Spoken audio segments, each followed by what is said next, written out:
வணக்கம். ஸ்ட்ரெஸ் இல்லாத மனிதர்கள நம்ம இந்த வாழ்க்கையில பார்க்கவே முடியாதுங்க. ஏன்னா, எல்லாருக்கும் ஒரு வகையான டென்ஷன், ஸ்ட்ரெஸ் இருந்துகிட்டே இருக்கு.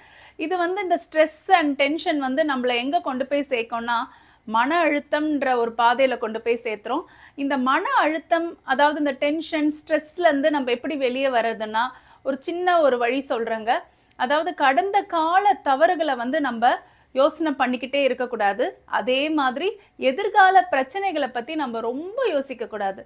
நிகழ்காலத்த பத்தி மட்டுமே யோசிக்கணும். நெறைய பேரு நிகழ்காலத்த பத்தி யோசிக்கிறத கோட்ட விட்டுட்டு, கடந்த காலத்தையும், எதிர்காலத்தையும் பத்தி நெறைய யோசிக்கிறாங்க. அந்த மாரி யோசிக்கிற நேரத்துல அவங்களுடைய மன நிம்மதி அவங்க கிட்டருந்து போயிடுது. மன அழுத்தம் ஜாஸ்தி ஆயிட்டே இருக்குது. அதனால நம்ம மன அழுத்தத்திலருந்து எப்படி வெளிய வரணும்னா, நம்ப நிகழ்காலத்துல இன்னைக்கு இந்த நிமிடம், இந்த மணி நேரம் நான் சந்தோஷமா இருக்கிறேன். எனக்கு பிடிச்சவங்களோட நான் பேசுறேன். எனக்கு பிடிச்ச செயல்கள செய்றேன்.